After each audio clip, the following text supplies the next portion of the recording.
session of the 19th Sustainability Summit. The delegates can access all summit-related information by scanning the QR code provided on the delegate badges. We will now begin the session on sustainable fuels, paving the way for a greener future. Sustainable fuels are crucial in addressing climate change and reducing dependence on fossil fuels, offering a path to lower greenhouse gas emissions. However, challenges such as high production costs, infrastructure gaps, and technological needs hinder widespread adoption. Today's session will explore these issues, focusing on the opportunities and barriers to the growth and large-scale adoption of biofuels in India. It is truly an honor and a privilege to extend my heartfelt welcome to the moderator and all panel members of the session to the dais. I request the moderator, Mr. Roshan Lal Tamak, Executive Director and CEO, DCM Shriram's Sugar Business, to take the lead and commence the discussion. Thank you. Thank you, sir.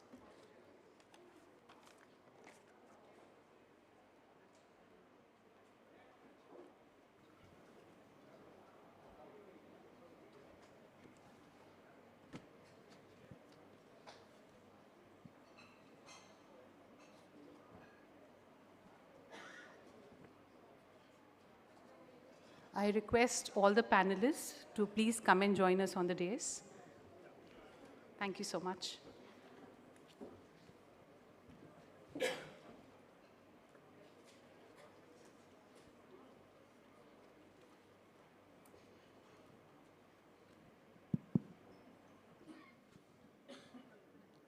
Mr. Ghosh? Mr. Ghosh? Coming. Yeah. Okay.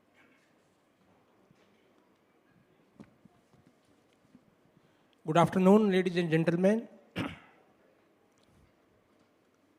So today, we shall be discussing about sustainable fuels, paving the way for greener future. And I'm joined by esteemed panelists. On my right side, Arushi Jain is there, and on my left side, Tina is there.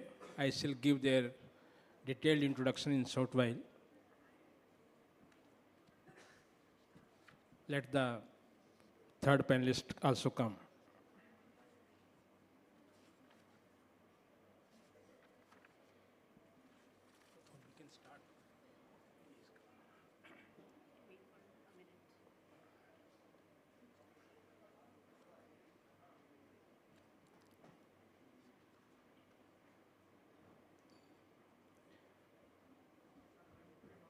Mr. Pranav Ghosh from Adani Total Energy Biomass Limited. So let me first introduce a little bit about myself. I'm Roshan Tamak. I'm Executive Director and CEO of Sugar and Ethanol Business of DCM Shriram Limited. I'm associated with CII Energy Task Force, and also I am chairman of Sugarcane Committee of Indian Sugar Mills Association, and actively working in this space.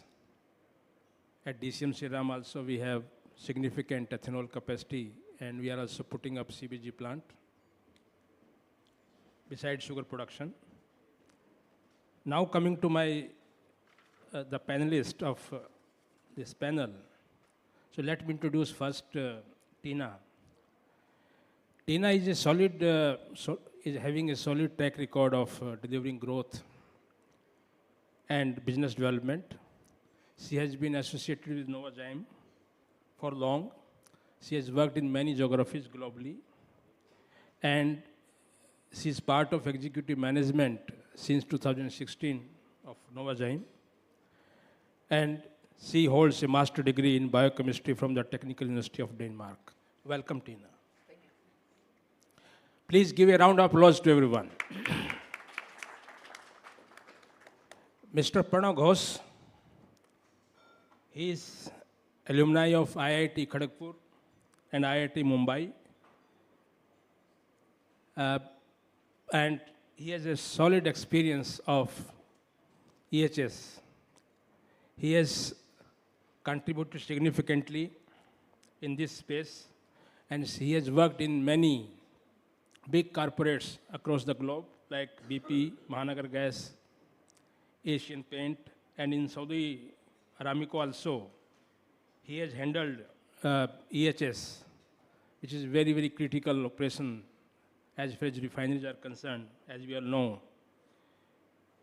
And in Adani, he has worked significantly on decarbonization plan, and he has coordinated 38 locations, if I remember correctly, Mr. Ghosh, for EHS operations as well. So welcome, Mr. Ghosh. Thank you.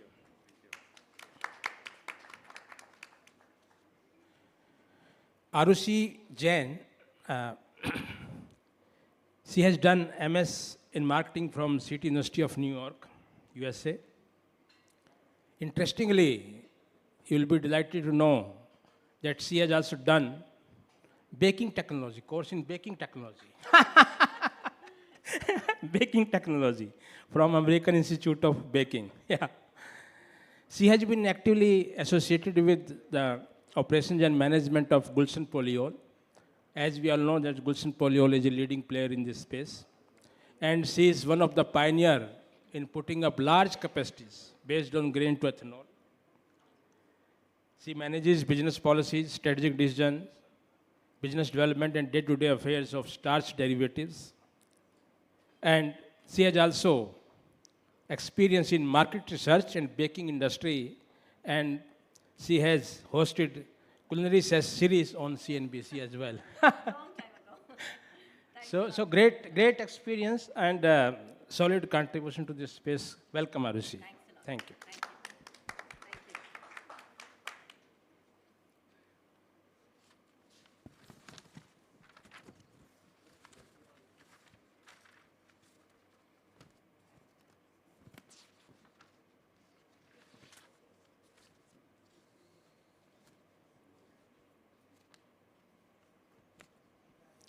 So, as we know that sustainable fuel is the key to achieve the decarbonization strategy or in our mandate.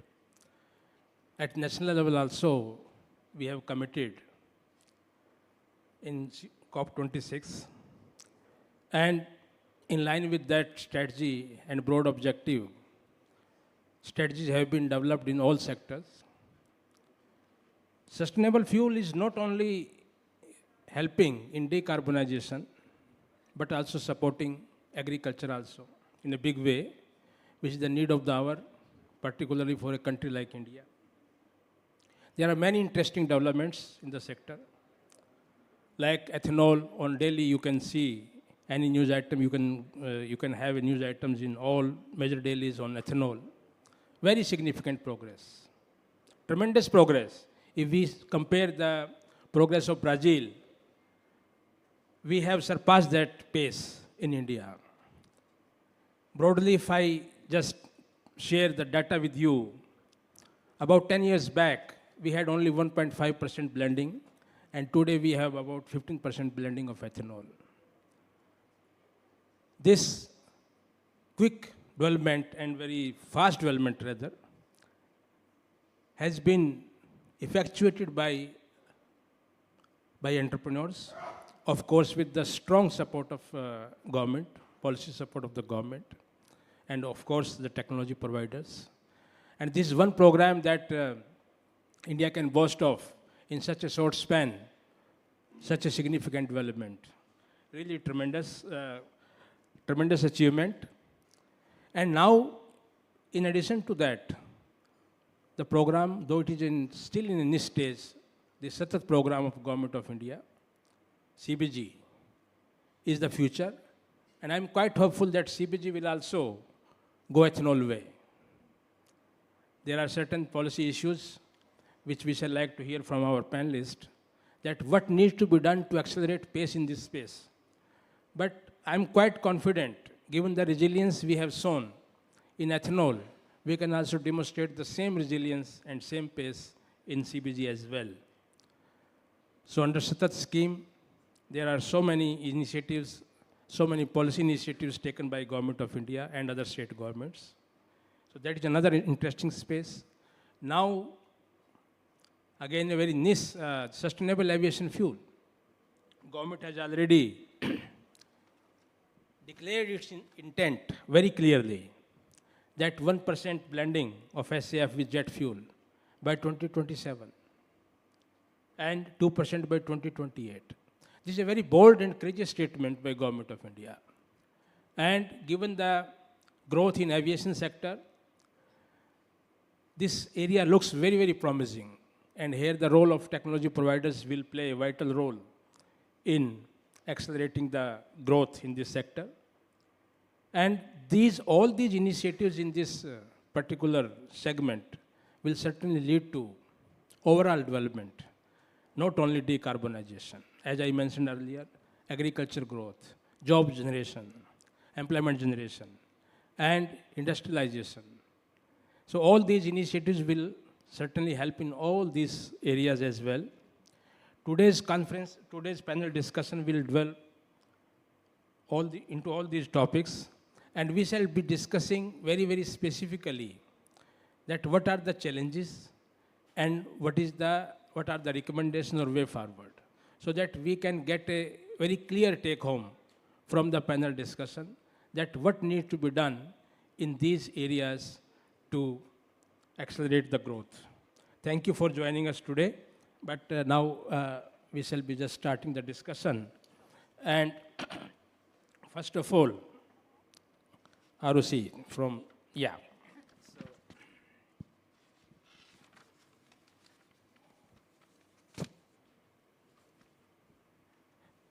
You are Joint Secretary, JEMA, Grain Ethanol Manufacturer Association. And grain to ethanol is a very, very recent phenomenon. Previously, sugarcane was the main feedstock, but now this year, grain has surpassed sugarcane contribution. First of all, congratulations for that. Thank you. A lot of capacities has been generated all across the India, multiple plants, and very significant contribution. So, two questions at this stage. One, what is the role of JEMA? Number one. Please tell us a little bit about JEMA, its role, its objectives, and what are the plans? And secondly, what are the challenges, immediate challenges, grain ethanol manufacturers are facing in country? Good evening, Mr. Tama. Thanks a lot for this opportunity, and fellow panelists. It's really my privilege and honor to be speaking at this forum among such esteemed audience.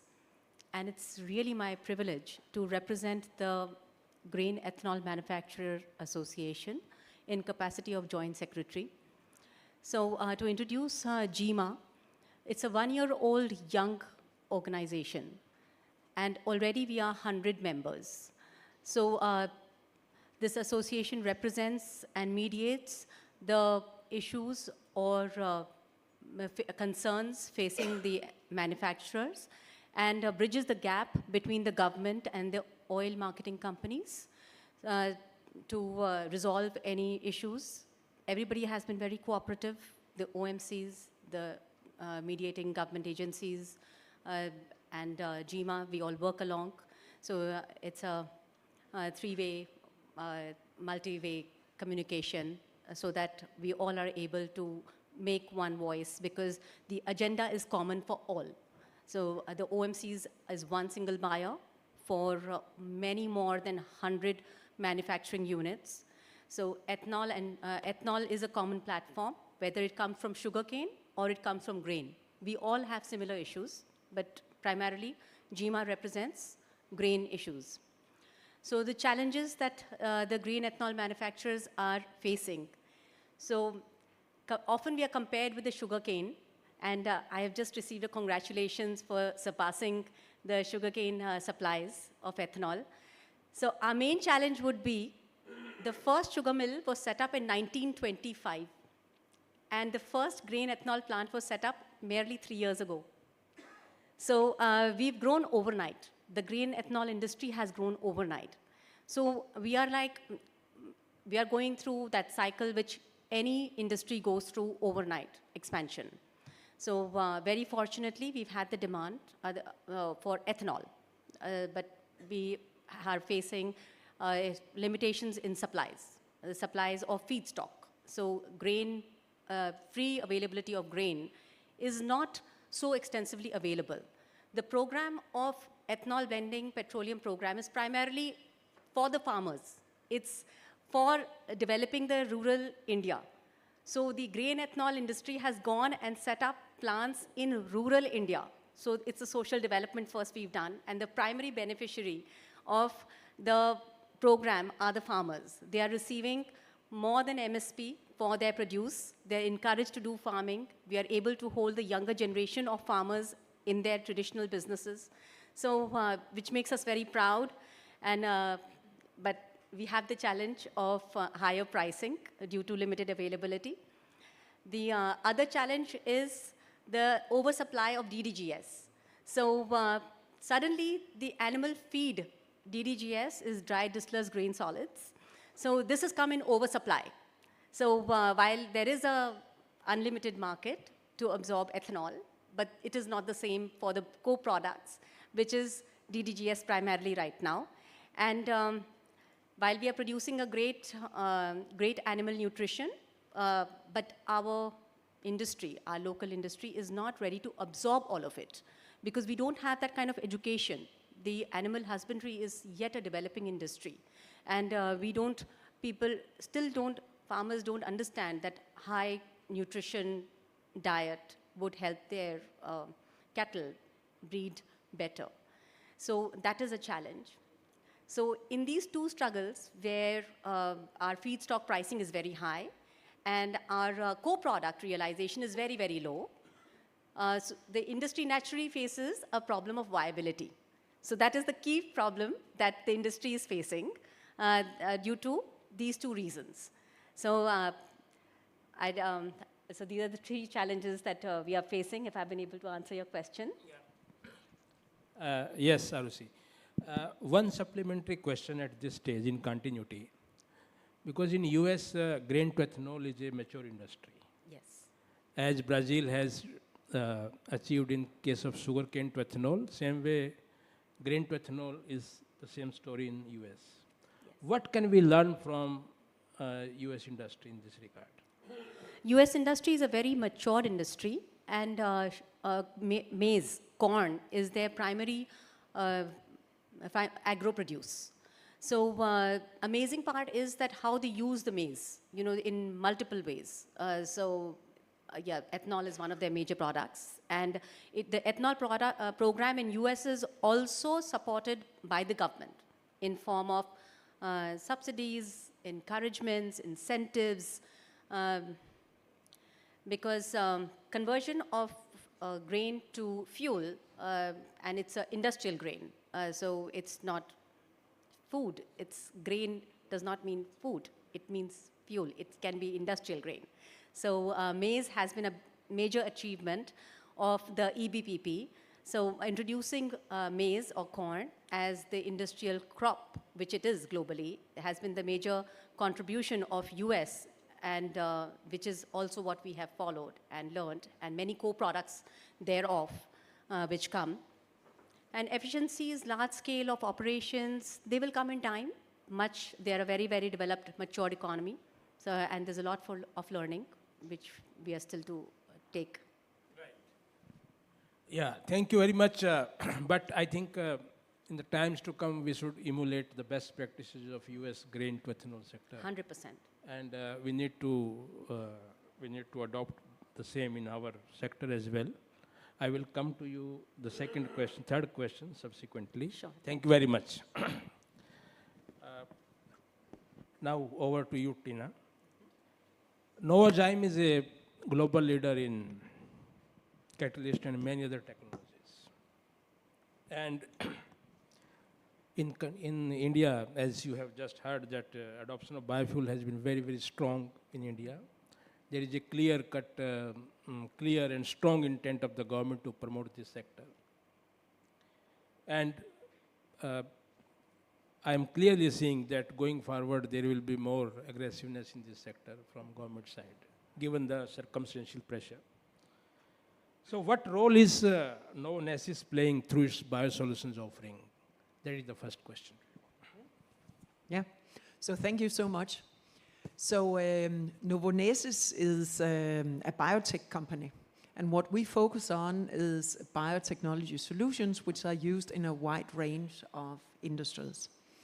Part of our work is relating to climate solutions across many different industries. And one of the big industries we're operating in is exactly the bioenergy industry. So let me give some perspectives of why we believe that is very important. Well, so first of all, in order to secure a sustainable development of the world, we need to decarbonize road transport. And that is exactly what it is the grain industry is doing. So that's why it's a very important part of the solution to a more sustainable world. What we as a company can contribute with is that via R&D and various innovations, both globally but also locally here in India, we can support the conversion of biomass waste materials, being it in corn cobs, corn stover, rice straw, bamboo, other cellulosic materials into ethanol, but we can also support the conversion of various grains into ethanol. And that's, in fact, our key contribution to the industry. What it gives is it supports the plants having more competitiveness, it gives a yield advantage, and it secures efficiency as well, and at the same time increases sustainability of the operations. As has already been mentioned by Arushi, the full idea of utilizing all waste materials is something which is going to be important in order to secure the also commercial viability of the full industry. So this is a matter of taking the biorefining concept into the heart. Just as you have an oil refining where you utilize multiple waste streams, it's exactly the same we need to do in the biorefineries. So as an example, we have talked about the animal feed component, the GDGS, that needs to be valorized, that needs to be upgraded, that needs to be used in more species for more kinds of animals. But there's also, for example, various oils components. In the US, as we have already alluded to, corn oil is, for example, one of the products which are quite widely used and which is an important value stream for the company, for the producers there. So what we do is, together with producers of equipment, so other technology providers for the industry, or together with the ethanol producers and the oil marketing companies, we are working to secure to contribute to India's goals in order to have energy security, in India's pursuit of carbon neutrality, and then also in order to reach the blending target, which has already been alluded to. But India, the way I see it from the outside, it has come a very far way, but it is still in the beginning. There's so much more we can do if we get together as a sector and work in order to transform the industry and unleash the potential which there are here in India. Yeah, thank you. Thank you, Tina. A follow-up question on this. You are a biosolution solution provider, and a lot of catalysts are being supplied by your organization. But as this sector is a sunrise sector in India, and a lot of development is yet to take place and mature technologically. So what sort of collaborative framework you are visualizing or you should go for with technology providers, local technology providers and manufacturers to carry forward this? Because simply selling of the product will not serve the purpose. You have to work jointly with the manufacturers as well. So what is the framework in your mind for that? Yeah. So I think there needs to be a lot of collaborations at many different levels, and it needs to be with the communities, with stakeholders, with politicians and so forth, in order to get this industry to take really off. So one of the key elements which are needed is a stable framework for the offtake of the products for the producers. What we are doing as an innovation-based company is we will work with local companies in order to innovate. We'll work with the communities. We'll work with startups in order to work on developing new and improved solutions and enable increased profitability of the sector. So Novonesis is a Danish-based company. However, we have been present and been operational in India for more than 40 years. And more than 10% of the employees of our company is in India. And that speaks to the commitment we are having to India. So we want to contribute, we want to be part of the solution. And what we are bringing is innovation in biotech to support the various processes. Thank you very much. Really, it will be really helpful, and it will go a long way. Thank you. Thank you. So, Mr. Ghosh. Hello. Adani Group. Hello. Yeah. Adani Group has initiated a lot of activities in the area of decarbonization, and you have personally led these initiatives all across the group. Whether it is green hydrogen, renewable, carbon capture, and now in biogas also, you have entered into this space as well. So, first of all, we should like to hear what you can share about your decarbonization initiatives and strategy. Hello. Yeah. Rameshji, esteemed panel, Anju and Tina, and our esteemed participants. Good evening to one and all. And firstly, when you talked about sustainability, I think I was talking to Rameshji that we have excellent gender diversity here, 50-50, and we are, I think that will go a long way. So apart from that, and actually I am representing Adani Total Gas. As you know, Adani Total Gas is basically a joint venture between Adani Group, a conglomerate in energy and infrastructure, one of the largest conglomerate in India, and Total Energy, another partner. Total Energy is a multi-energy company, utility global company. And apart from their fossil fuel-based energy, they are also into renewable energy, very, very aggressive manner. And in India and abroad, specifically for biogas, we are taking a lot of help from them to develop biogas projects in India.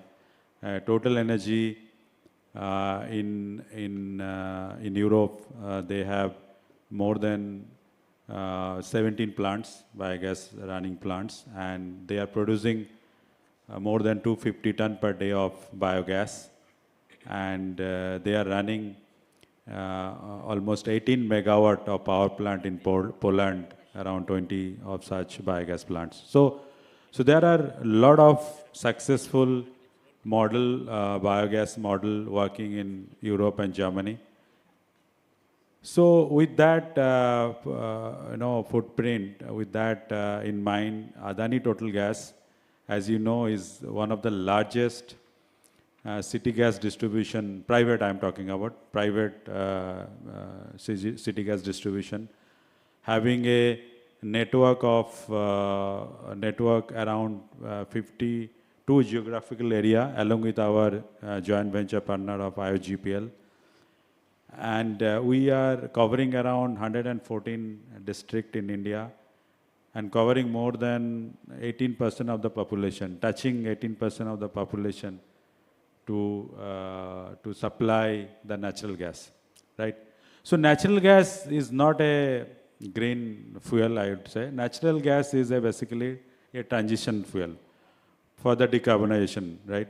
And India, considering the energy requirements, natural gas plays a huge role for decarbonization, about the transition I am talking about. Next 20 years, the demand of energy in India is so high.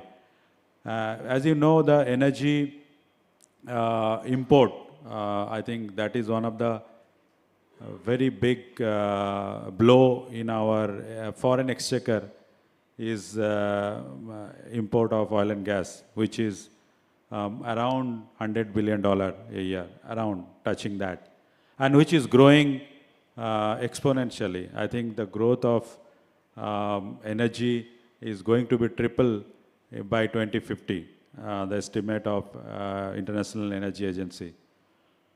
So how this energy, which is a huge burden for foreign exchange, how it can, that burden can taken by India, the domestic produced renewable energy, right?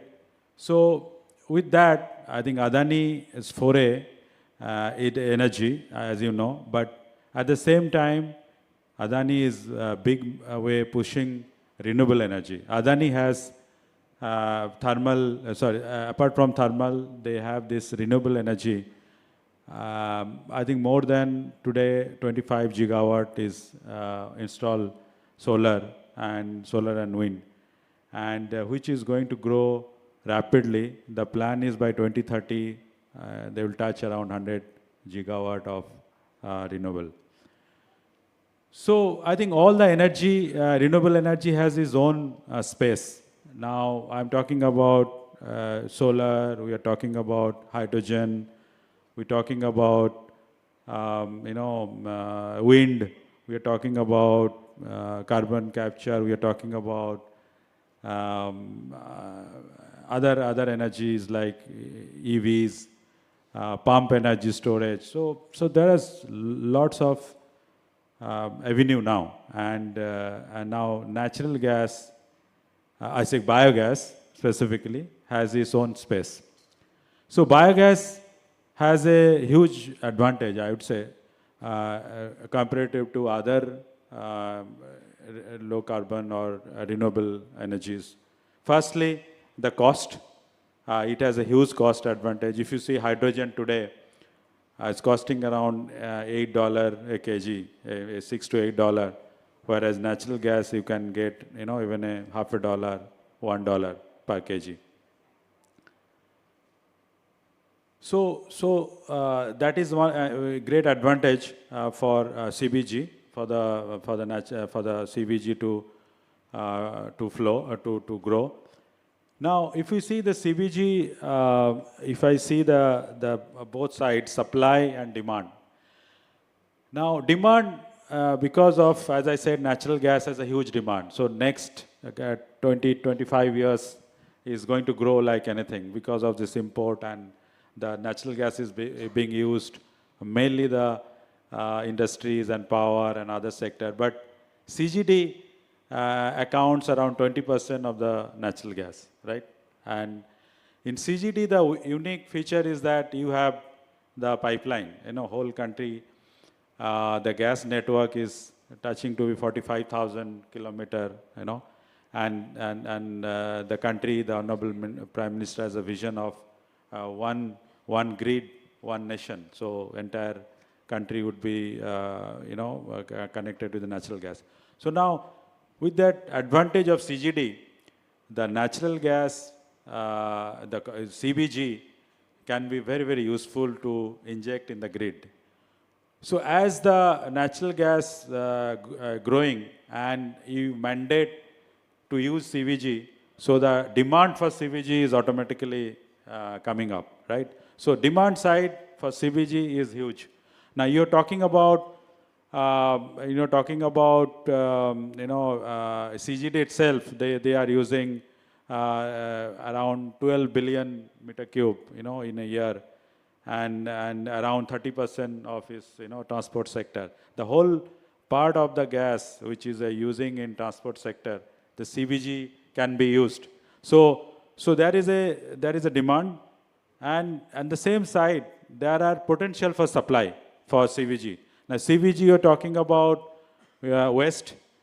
It is basically waste to energy, like your paddy straw, press mud, agricultural waste, all put together, it's more than 65, 70 million ton.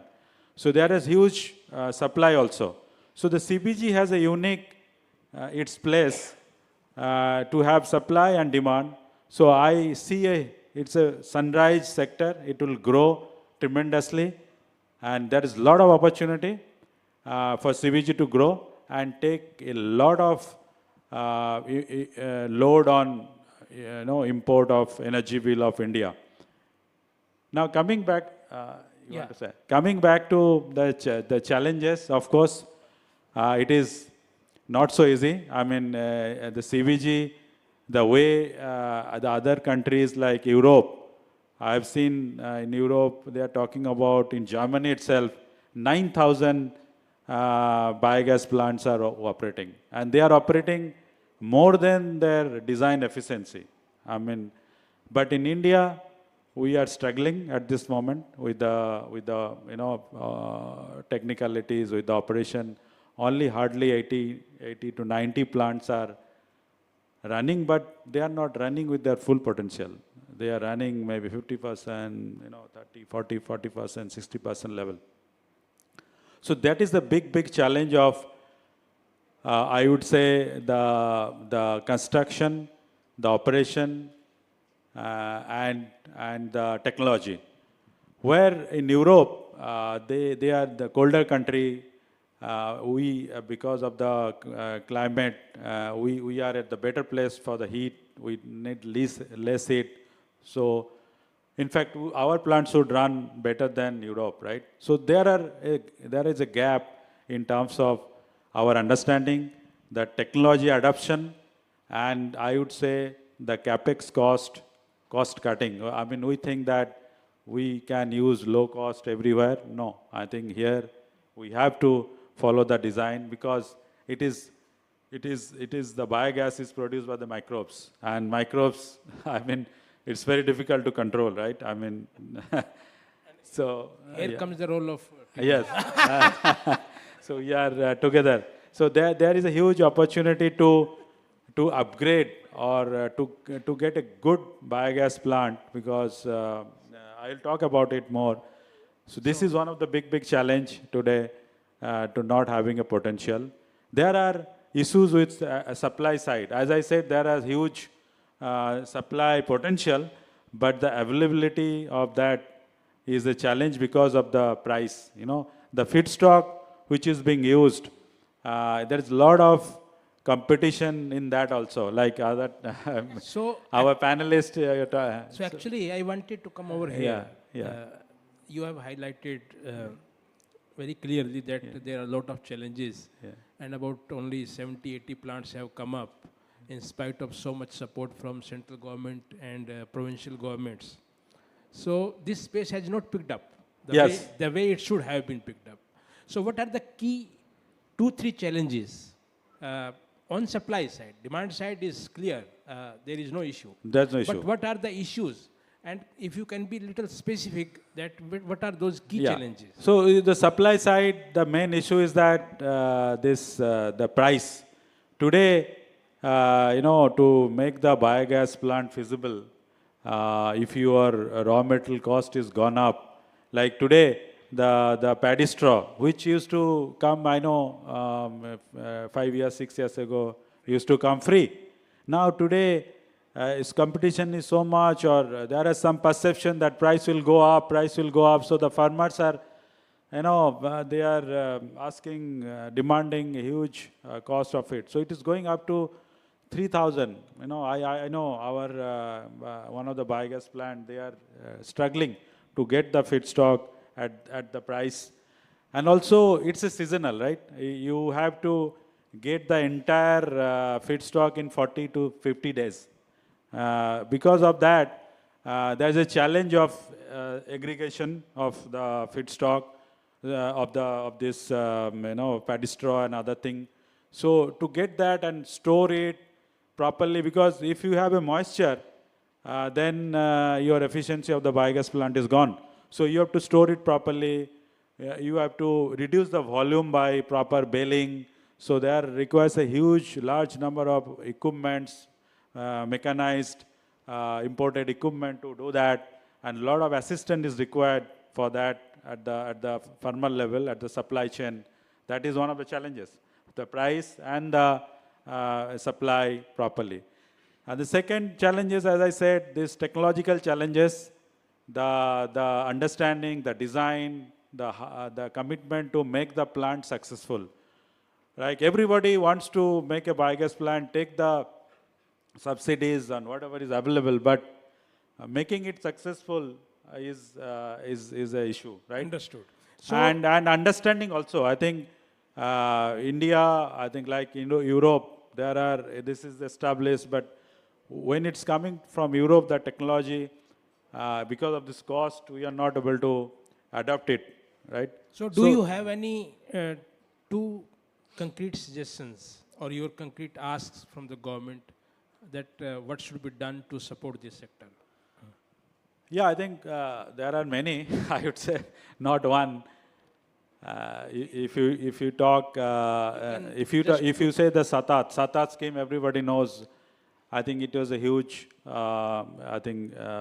effort from initiative from the government to fix the price of biogas at the price at around 60 or 65 rupees per kg. Which goes to the biogas producer. So they know there is off-taker. So that is one of the, I think they have done great job there. But today, I think it is not viable that your rural areas, mainly the biogas plant you put up. But in rural areas, the demands are not there of natural gas. So there is a pipeline. So the now government is talking about 5% by 2030, that mandatory that you have to inject, like ethanol you're talking about, a mandate. So similar mandate, Government of India has put up to 5%, which is huge. I mean, the natural gas, CGD, I talked about, they are using large quantity for the transport sector. So if we put 5%, so it will be huge. But to take it to that level, to the rural level where it is being generated. So today we are transporting through the cascade. So it costs a lot, right? 100 kilometer, 200 kilometer to reach it to the demand center. So the government has come up with a new initiative of connecting through a pipeline. The pipeline from the CVG production to the city gas distribution pipeline. So government will give 50% subsidy for steel line.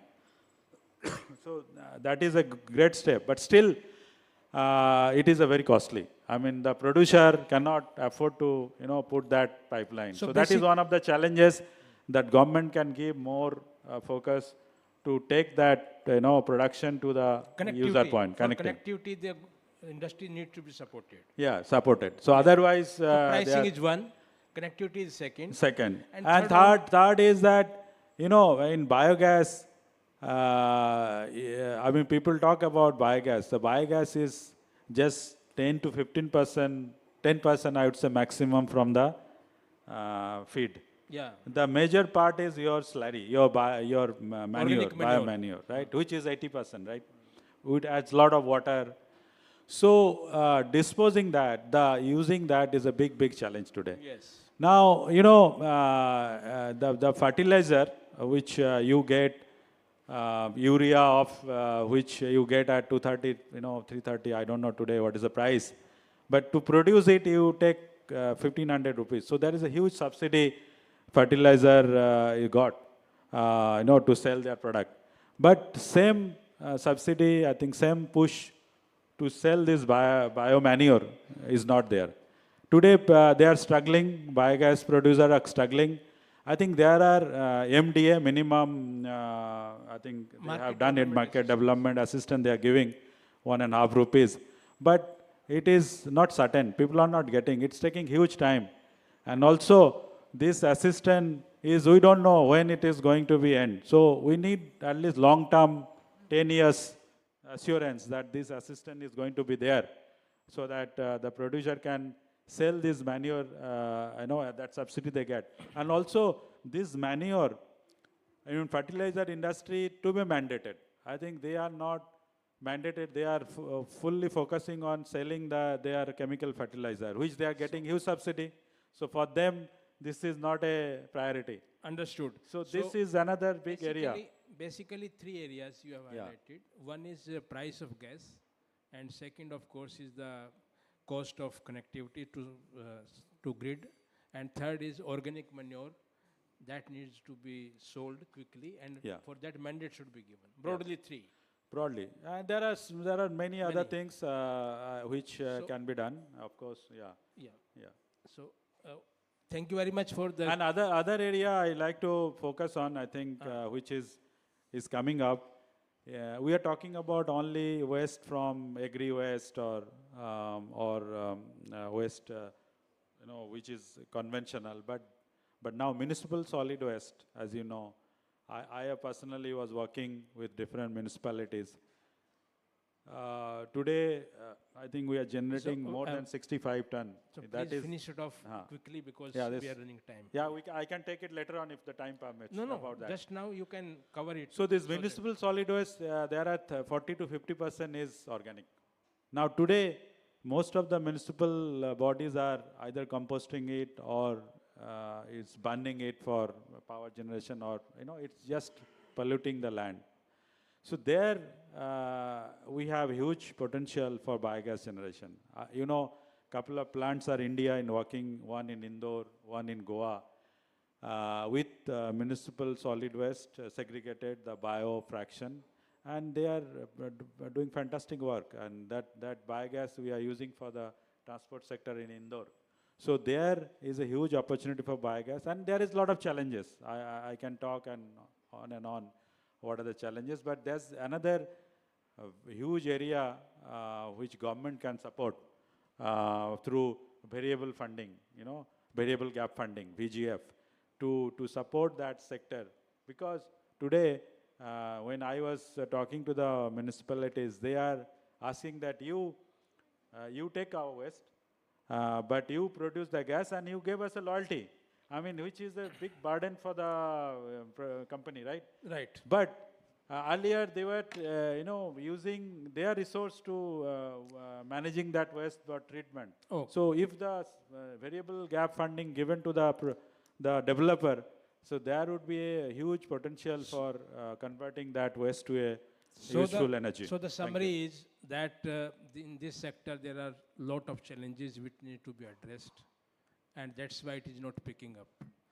Thank you very much for your comprehensive coverage of the entire space, Mr. Ghosh. And now, Arushi, once again to you. Very quickly, what are the 2-3 recommendations or clear-cut asks from the government? This is one. And second question to you is, because you have to ensure feedstock for your sector in a sustainable and responsible manner. Yeah. What is the plan of the sector for that?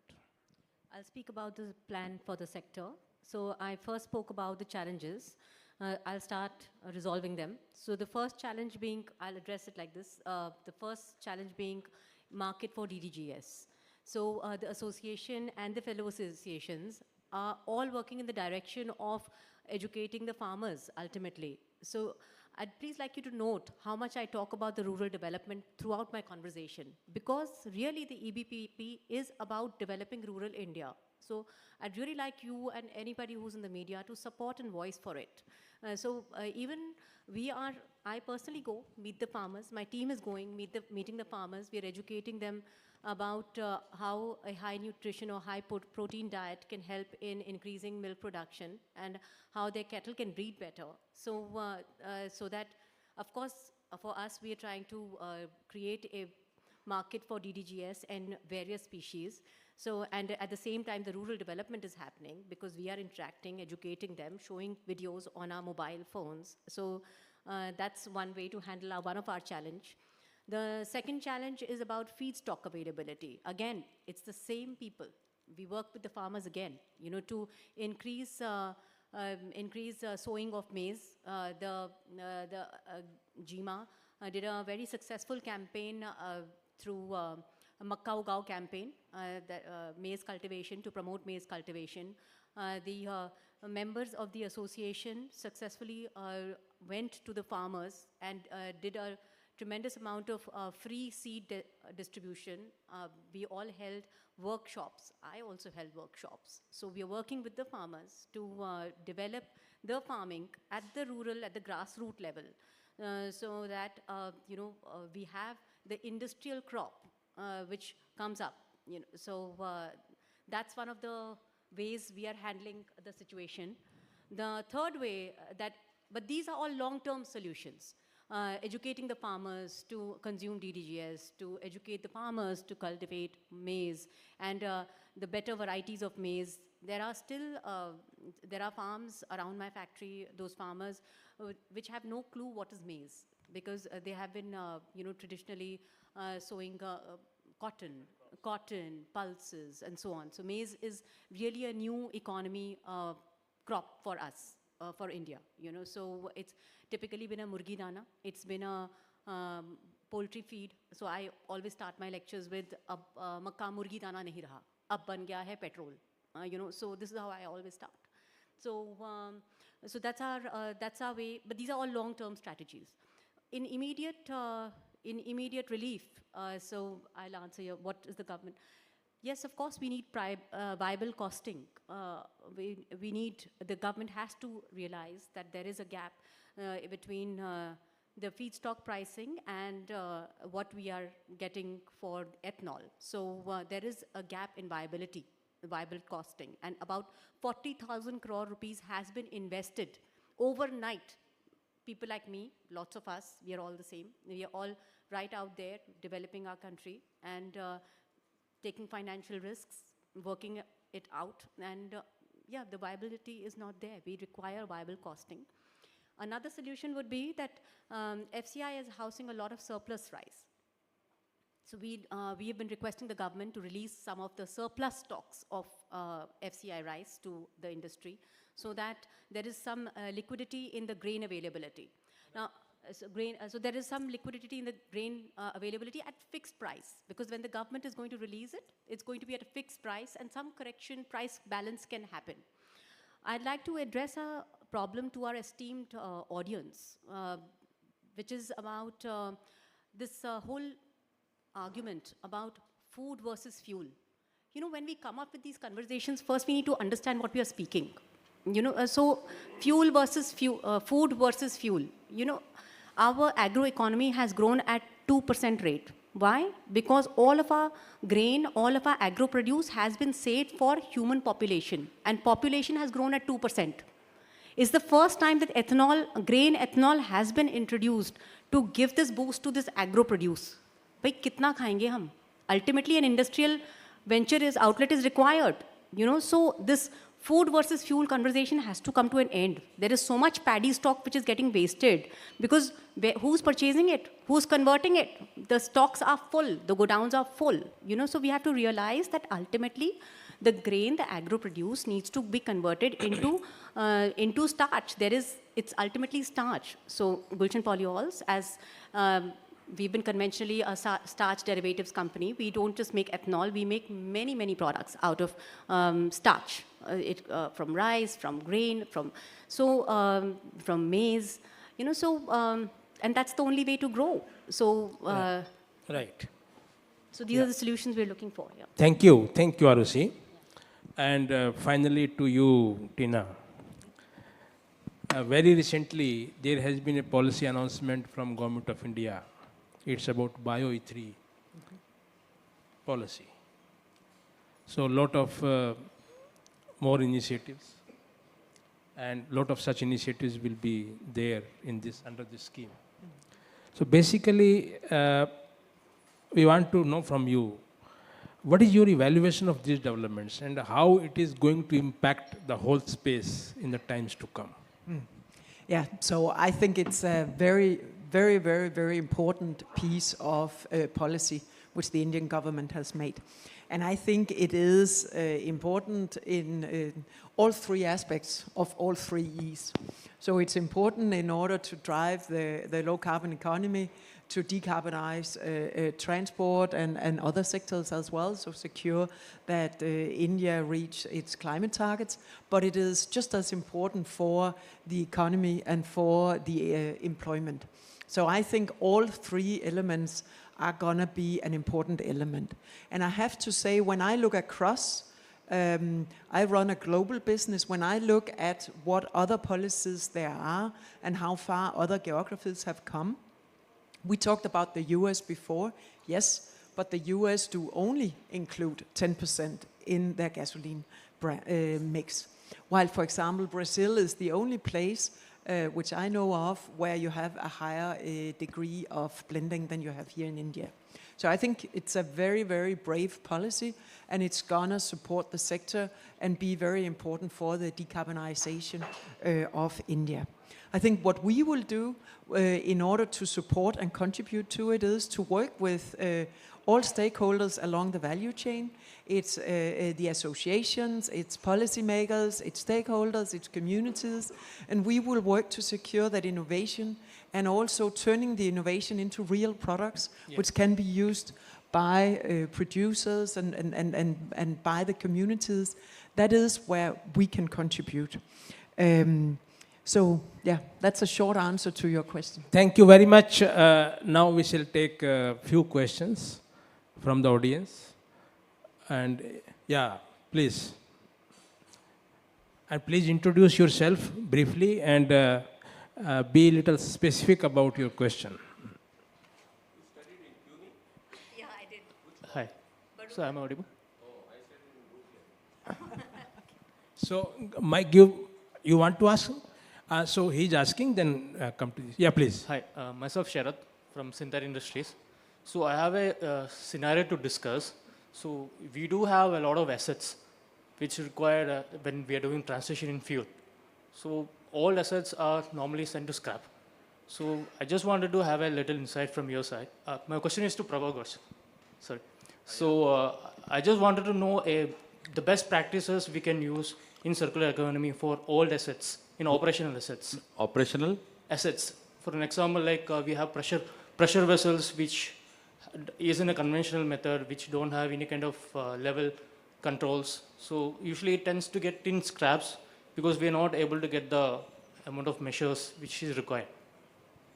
So you are talking about scrap vessels? Yes, in a circular economy, how can we, what is the best practices we can follow to make the best of the scraps which is going so that we can reuse? I think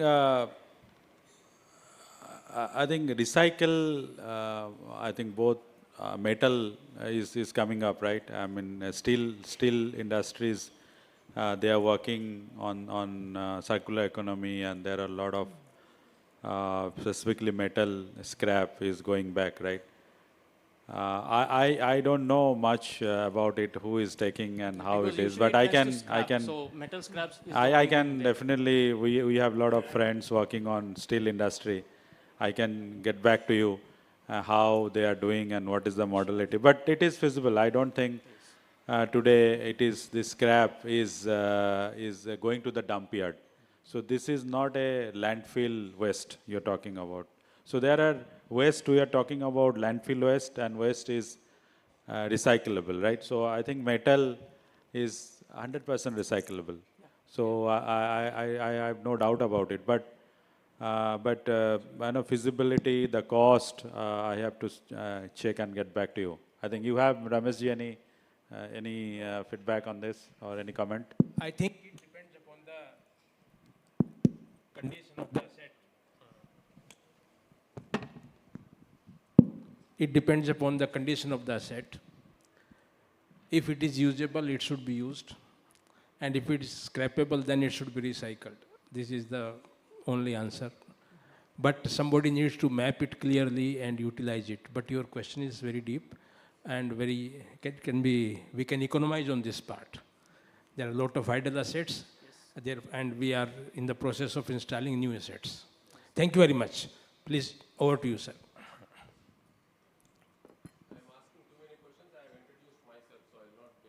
Sure.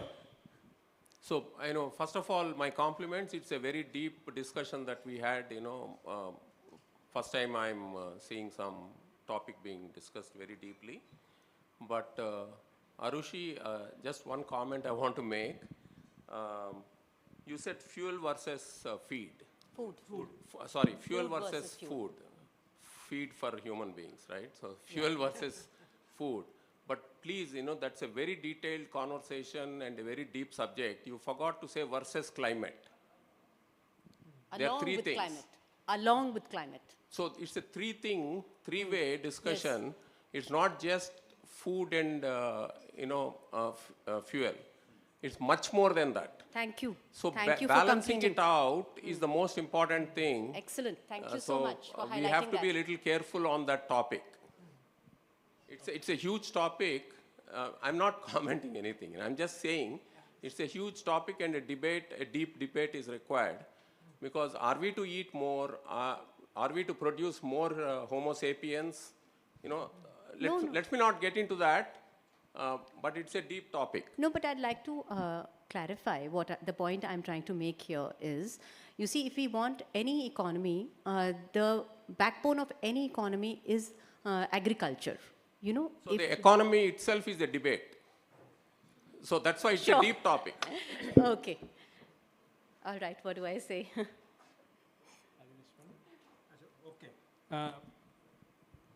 Any other question, or should we Yeah, please. So just to add to that, anthropocentrism versus ecocentrism, in Dubai they decided it is just transition. Okay. So that's a very deep topic. So we have to get It into needs that. more discussion. Yeah, please. Just introduce yourself, please. Yeah, I'm Daniel from TVS Group of Companies. Yeah. So what you are indicating during the discussion is next 20 years we have to depend on natural gas. That's what Mr. Ghosh was telling. So biogas will take some time. That's what is emerging. Yeah. Biogas will coexist. And we are going to inject biogas in natural gas. So both are going to be there. Okay. So it's natural gas. We need as much as biogas as we can, right? Okay. So Yeah, one is the ethanol, what we were discussing for the plant, and the biogas. Are they different or? Yeah. No, these are different. Ethanol is different, biogas is different. Yeah. Okay. But I think in terms of the whole energy mix, you'll need it all. Okay. In know order it- to be certain to decarbonize the world, we'll need biogas, we'll need electrical vehicles, which, for example, from the part of the world where I'm coming from, but also we'll need a lot of biofuel. Yeah, I So got we need solar and we need wind. Yes. we need So, hydrogen. what is Yeah. the question? Is there any other technology the industry can think of as fuels? Or, For So- renewable fuels. yeah, for RE, for renewable energy fuel, like ammonia or something else. People are talking about ammonia, Yeah, Hydrogen? yeah. Ammonia. ammonia, hydrogen, like Yeah. that. So, in ammo- fact, sorry, yeah, please respond. Please respond. So ammonia is nothing but you produce it from hydrogen, right? Renewable ammonia I'm talking about. If it's Yeah. the renewable energy. Green. Now green ammonia. So now hydrogen, you make it from renewable source like solar and all that. And then from hydrogen, from the air, then you do ammonia. Now ammonia, advantage of ammonia is it takes less space. Hydrogen volume is quite high. The transportation is a big problem, but ammonia you can transport through, ship and all that. It's quite easy. So a lot of work is being done on ammonia. And ammonia you can directly burn on your boiler, on your or steam generation. You Diesel can use. engines also. Yes, have. yes. My response, supplementary response to this question would be that suppose ethanol is there, now compressed biogas is there, now sustainable aviation fuel is there, hydrogen will be coming. And because right now there are certain challenges as far as biomass is concerned in aggregation, supply chain, and output side also organic manure. But this space itself is so big, we need to exploit it. And in agriculture, particularly for a country like India of its scale and magnitude, this offers a lot of opportunity, but yes, we need to settle those issues. And I think after 4 or 5 years, you will see that this sector will certainly be a will be contributing very significantly to bioenergy. Yeah. So now we are at the end of the session, and just to summarize very briefly, as far as grain to ethanol is concerned, the immediate challenge is that how can we ensure the basic viability of the sector, because there is a mismatch between the grain price and ethanol price. This is one. And on immediate basis, how can we ensure feedstock to the sector? As far as work in progress is, way forward is concerned, DDGS is one area where industry needs to work along with all stakeholders so that its offtake is there, its quality improvement is there, and on long-term basis, in sustainable and responsible manner, how industry can ensure its feedstock. And there my suggestion to the industry is that on the similar lines of sugarcane industry, grain industry also need to work with farmers for propagation of maize cultivation and its productivity enhancement for the overall benefit of all the stakeholders. So this is this clear takeaway from ROC's views. Coming to Tina's this thing, there are a lot of solutions, and we need to learn a lot from, as far as CBG space is concerned, from European economy, we need to understand, we need to learn a lot. As far as biogas space is concerned. As far as ethanol space is concerned, we need to learn a lot from US economy, US ethanol economy. And of course, in sugarcane, we are regularly in touch with Brazilian counterparts, and we are in regular engagement, and that's how this ethanol sector has developed in India. Going forward, one clear takeaway is that you should do some systematic work over here in terms of collaborative framework. That in Indian conditions, because this is a developing economy, this bioenergy, total space, bioenergy space, and this catalyst play a major role in this. So you should collaborate, as you have indicated, that with startups, with established corporates, with manufacturers in a systematic, methodical, and consistent manner, so that innovation, R&D and innovation, and its cost reduction and efficiency improvement is a regular agenda of use in a collaborative manner. This is the ask from industry side also to you. As far as Mr. Ghosh's point is concerned, there are a lot of challenges in CBG space, and government is actively working on this, in this area to settle those issues. And these are largely supply chain management. Aggregation is a big challenge, whether it is municipal waste or it is biomass, in both the areas. As far as output is concerned, gas offtake is not an issue, but there the connectivity issue is certainly there, because grid is to be constructed so that connectivity offtake is immediate and quick, and it does not affect your capacity utilization, and it is not linked to the local consumption. So that is one clear-cut ask, and on which the government is already working. But this organic manure offtake is certainly one area. And one more suggestion, which is already given to the government, that on local level, how can we promote conversion kits? The existing tractors, trucks, and other vehicles can be converted into CNG by providing them kits on concessional rates, so that local consumption is there. And it will certainly improve the viability of this sector. With all these, thank you very much for the patient listening, and thank you everyone for their enriched discussion.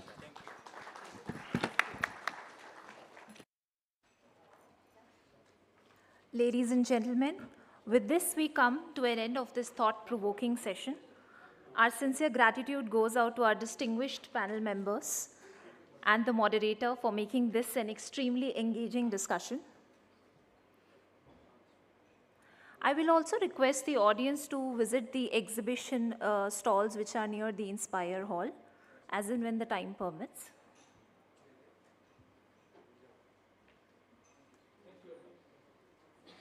Thank you.